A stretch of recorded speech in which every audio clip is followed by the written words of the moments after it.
Hello all, my name is Krishnak and welcome to my YouTube channel. So guys, yet another video on the Python series, and here we are basically going to discuss about a OOPS concept that is called as multiple inheritance.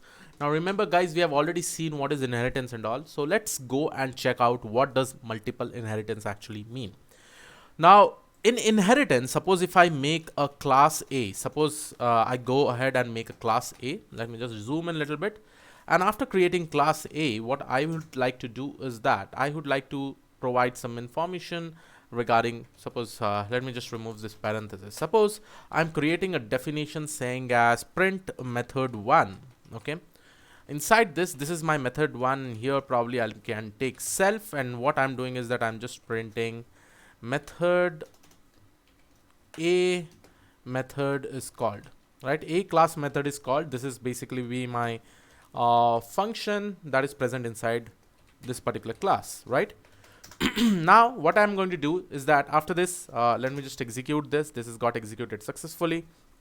Let me also make another class which is like class B, and in this we are going to understand what is multiple inheritance. Suppose this class B is inheriting from class A, okay, and then what I'm going to do is over here again define the same method, probably method 1, and then probably self, right?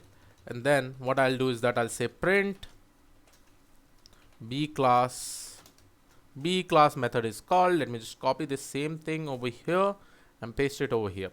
Okay, so this will basically be my B.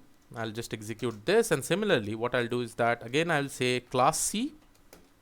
Suppose class C is also inheriting from A, okay, and probably I'll also define this particular method.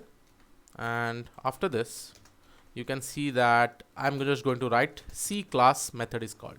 Now I hope everybody knows about inheritance. Inheritance basically says that yes, if you are inheriting any method from the parent class, then you will also be able to access this specific method. So going ahead with respect to this particular video, this video has been sponsored by Unacademy. So Unacademy has come up with this unlimited access to all the courses by top educators with Unacademy Plus Subscription.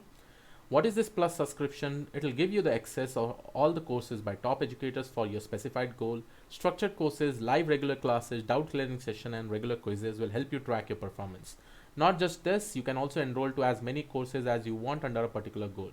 Don't worry if you miss any live sessions, you can see the recorded session of the same class. Not only this guys, Unacademy has also come up with this iconic subscription where you'll be getting personal course, study planner, and bi-weekly reviews, dedicated doubt clearing session, personalized test analysis, study booster sessions, preparatory study materials. Apart from all this guys, Unacademy offers a lot of free test series of special classes.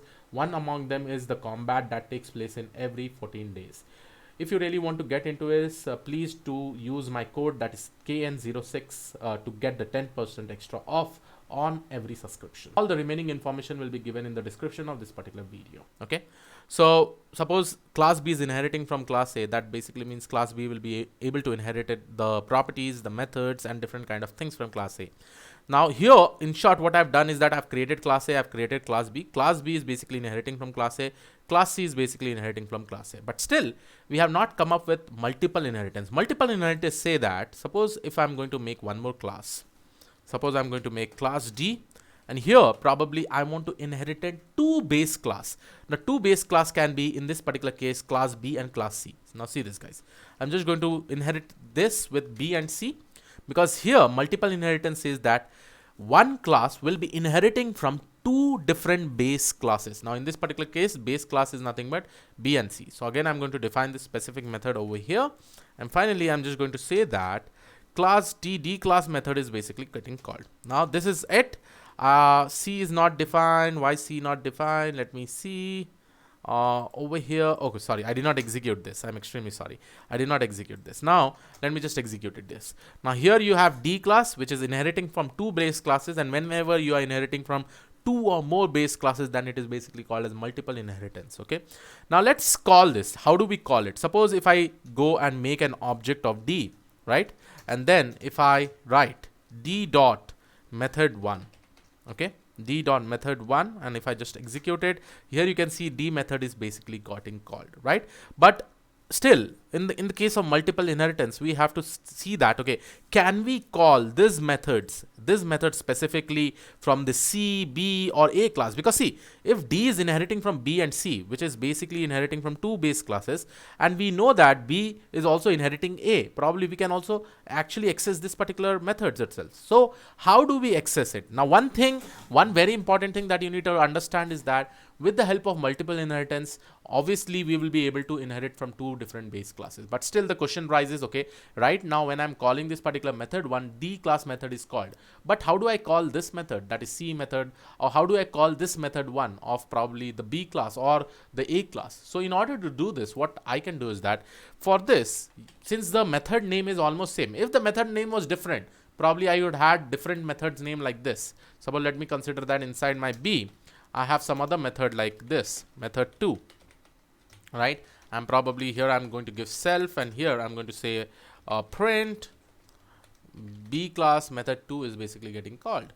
Okay, so method 2, B class method 2 is basically getting called, right? I'm just going to write this particular message, and let me just again execute it, dbc, and if I try to make this, and if I try to call this is fine. Now if I try to call method 2, then I will be able to inherit this, right? And that is what inheritance basically means. Now but still the question is that probably I have all this particular method 1 in every classes. How do I call a parent method 1 class? So for that, what we do is that, guys, it's very simple.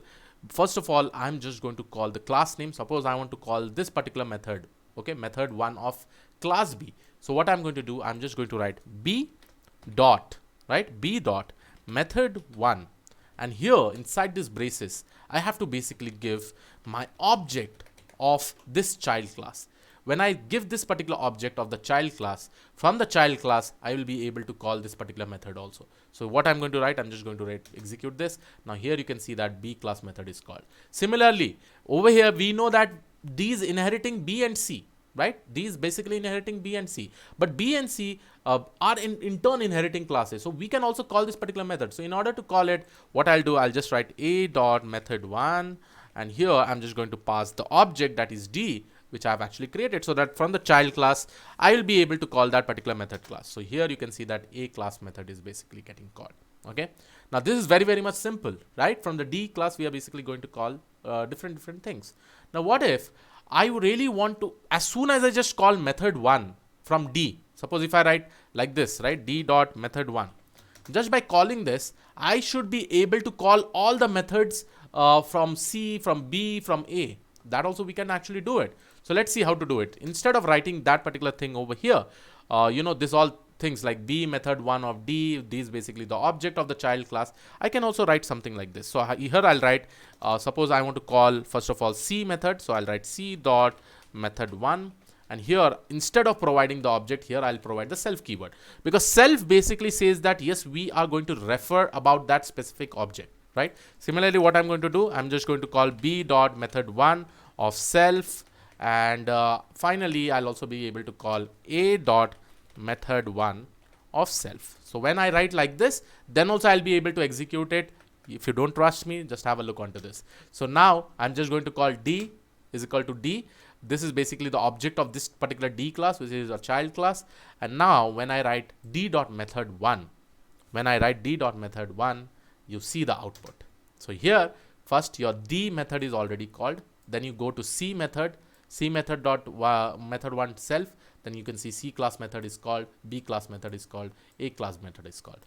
Now here in short what you are doing is that from the D, right, even though you are inheriting from two base classes, and if this particular base class B and C are inheriting from some parent class, there also you can basically access the method and you can actually call it over here. So I hope you like this particular video. There is also a concept called as multi-level inheritance, guys. In multi-level, A is basically getting inherited by B, B probably will be getting inherited by C. So C can also call the A method. It looks something like this. If you really want a video for this, I can also make a video, but just have a look onto this, and I had actually shown you how you can call the methods with respect to the parent class and all, right? So I hope you like this particular video. Please do subscribe the channel if you are not already subscribed. I'll see you all in the next video. Have a great day. Thank you, one and all. Bye-bye.